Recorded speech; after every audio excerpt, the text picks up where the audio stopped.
It's time to end the misery. Will they not end their taxes and their hidden taxes on food so Canadians can afford Christmas dinner? One thing standing in the way of its passage, it's the Conservative Party of Canada and the leader of the Conservative Party.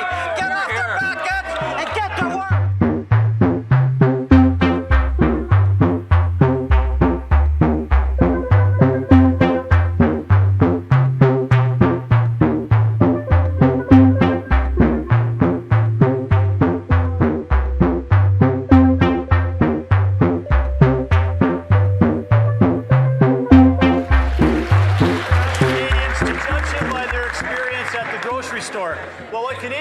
Shelves now is liberal failure.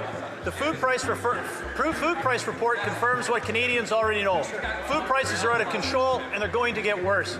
In 2015, when the Liberals took office, the average weekly food bill was about $160. In a decade, it has doubled to $360. That's $17,500 to feed a family of four in Canada. That is unbelievable. And the food price report told Canadians it's going to get worse. The largest increase ever, another $1,000 a year for a family of four.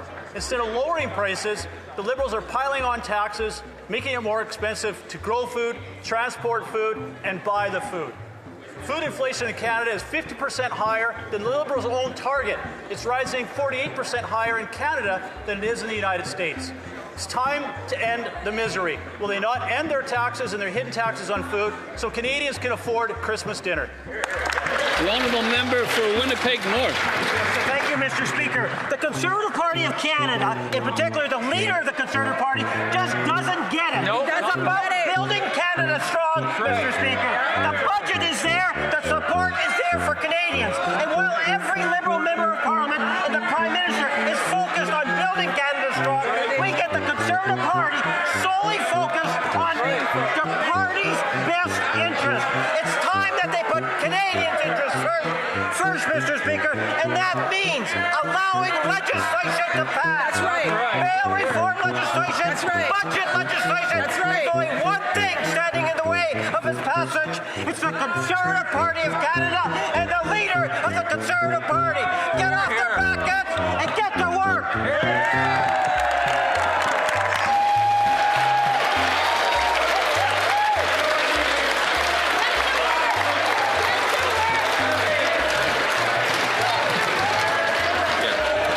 Questions orales, the Honourable Leader of the Opposition.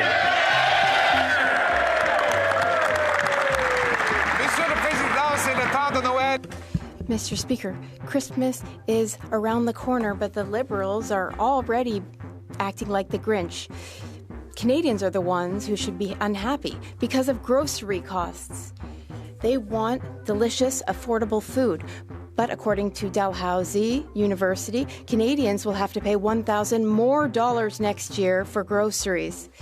So it'll be a total of $17,600 a year, and all because of this government's inflationary taxes and deficits. Why is this Liberal government forcing Canadians to feed a big government rather than feeding their families? Mr. Speaker, I know that it's Monday and my colleagues seem happy, yet the Leader of the Opposition seems to be dreaming. He's talking about an imaginary tax. Canadians know better, Mr. Speaker. There's good news in our budget. Our major measure in this budget is a tax break for 22 million Canadians, Mr. Speaker. These measures will help Canada grow. We will grow more jobs. We will grow our economy. I hope the Conservatives are going to wake up before Christmas and vote for our budget, Mr. Speaker. Mr. Speaker, this Christmas, the Prime Minister is the Grinch of the grocery store. Yep. According to Dalhousie University, the cost of groceries will be up $1,000 in 2026 for a total of $17,600 just to feed a family of four. The Liberal Grinch, who brings in an industrial carbon tax on the farm equipment, fertilizer, and food processors. The Liberal Grinch with a food packaging tax. The Liberal Grinch with a $78 billion inflationary deficit. Will he get rid of all of these hidden grocery taxes so Canadians can feed themselves at Christmas? The Honourable Minister of Finance. Mr. Speaker, it's Monday and we have have good news. Canadians knows it. It's all in the budget, Mr. Speaker. There's a lot of good news.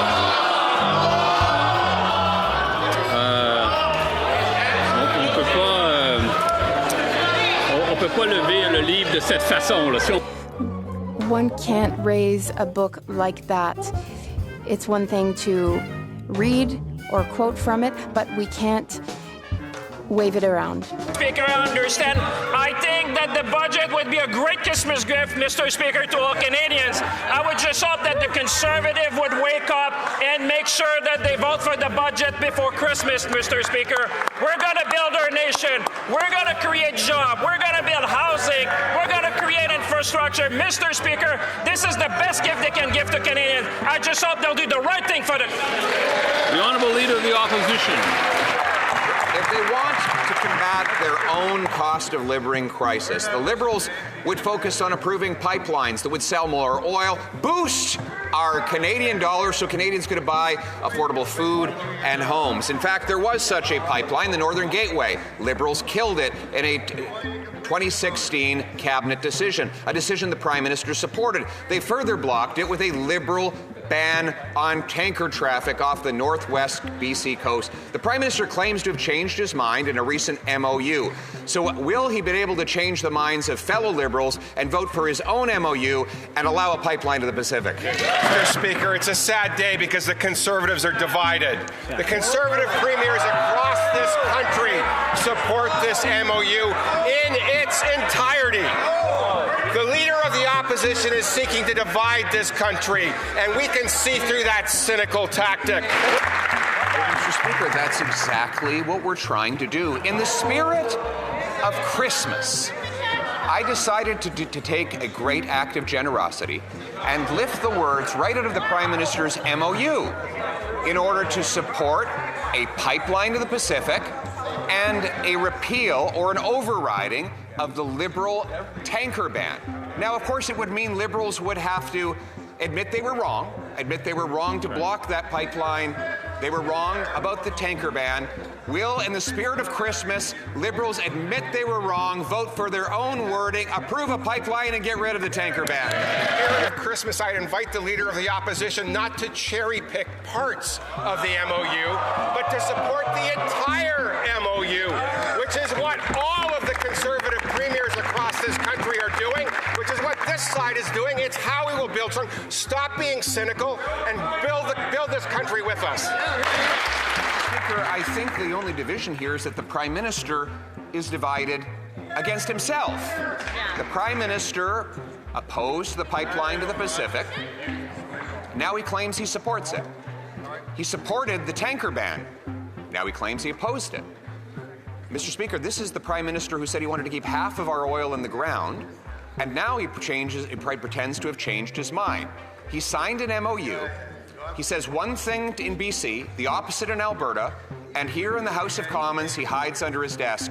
Why would the Prime Minister stand up, take a position, and announce that he's voting in favor of his MOU language to build a pipeline? Speaker, the Premier of Alberta supports the entire MOU. The Premier of Saskatchewan supports the entire MOU. The Premier of Ontario supports the entire MOU. I think the minister is suggesting that there are parts of his own MOU that he does not support. And the MOU says there would be a pipeline to the Pacific. I took the wording right out of the agreement, that there would be an overriding of the tanker ban. I took the wording for that right out of the MOU. And now the Prime Minister is hiding under his desk. Liberal members on one side of the country are saying they're against, while they're pretending in Alberta that they are in favor. So why don't they stand up in the House of Commons, look Canadians in the eye, take one position, vote for a pipe to the Pacific, and override the tanker? Well, Mr. Speaker, the Prime Minister and all of us and all Conservative premiers and most people in this country supports every part of that MOU, Mr. Speaker. What's more, the Leader of the Opposition stands in his place and says to the people of Alberta, you know what? that little thing that they said was progress for our province, that made us a leader in renewable technologies, made us a leader in nuclear energy, made us a leader in interties, made us a leader in conventional electricity, that's all off. I just want this one thing.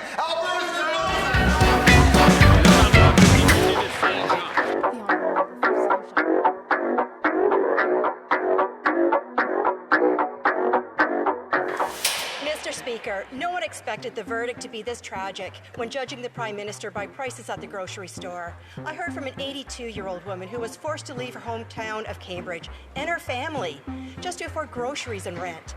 And Lacey, a single mom from Cambridge, told local media she spends her days asking, "Where's the sale?" clipping coupons and skipping meals just to feed her son. This is the reality for thousands of Canadians. Families are forced to buy whatever they can afford, not what's healthy or good for them, if they eat at all. So when so many families, seniors and working adults are going hungry, how can this government possibly justify any more inflationary times? Mr. Speaker, that leader's heart was 2 sizes too small when it comes to delivering affordability for Canadians. We cut taxes for 22 million Canadians. We cut the tax for first-time homebuyers.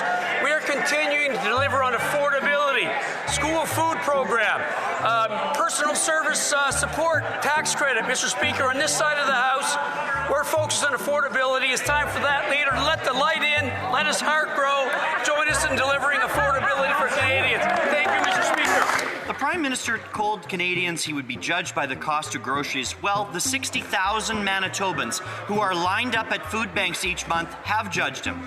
They judged him based on grocery prices that they haven't come down. They judged him because even though they are working multiple jobs, they aren't able to put food on their own tables. They have done everything right, and this Prime Minister has failed them. So the question is very simple. When will these Liberals end their inflationary spending and taxes so Canadians can afford to put food on their own kitchen tables again? Mr. Speaker, this is a party that voted against targeting the Canada Child benefit to those that needed it the most. This is a party that voted against dental care for seniors. This is a party that voted against the school food program. Mr. Speaker, time and time again, this party has voted against affordability programs. Canadians can judge. Canadians know on this side of the House, we're focused on delivering affordability for Canadians. Thank you, Mr. Speaker. That's right. Honourable member for Brandon Souris. Mr. Speaker, Canadians know the truth about that side of the House, and it's that under them, their grocery bills are still going up. What the Liberals have done has made life more expensive, not less. How much worse does it have to get before these Liberals realize that their disastrous tax hikes, packaging standards, and out-of-control spending that is responsible for 60,000 Manitobans now having to rely on food banks each month just to eat? How can these guys live with themselves? Will they take ownership, cut the red tape and the spending, and bring affordability grocery prices back for hungry Canadians?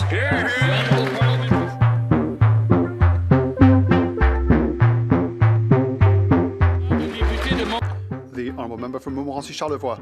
Thank you, Mr. Speaker. In the Conflict of Interest Act, it is clearly noted that ministerial staff, for example, are not allowed to get any gifts or other benefits. The Journal de Montréal stated this morning that 10 people connected to the Liberal Party of Canada received $1,000 each for services rendered during the last leadership race for the current leader of the Liberal Party of Quebec. Can the Prime Minister finally explain to Quebecers what's all this Liberal flim-flamming about?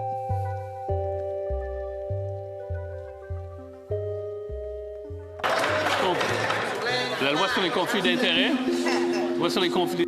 The Conflict of Interest Act doesn't apply. Does not apply to the province. This is a federal statute. Est-ce que quelqu'un veut prendre la question? Does anyone want to answer that one? The Leader of the Government in the House. Mr. Speaker, like the member and Canadians know full well, provincial and federal parties are independent from one another.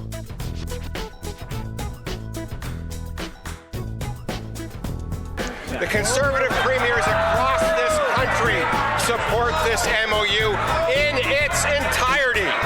Speaker, the Premier of Alberta supports the entire MOU. The Premier of Saskatchewan supports the entire MOU. The Premier of Ontario supports the entire MOU.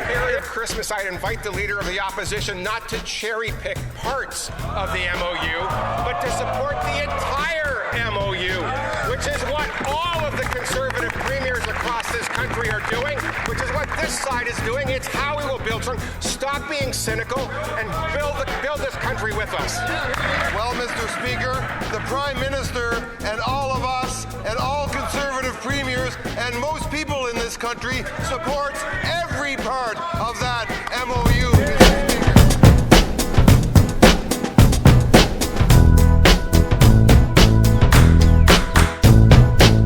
Canadians can get involved in provincial politics. If someone does so, it's on a personal level.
Canadian oil from being shipped off the northwest coast of BC. All the while we can wave at American tankers that are going from Alaska down to the west coast of the US through the same waters.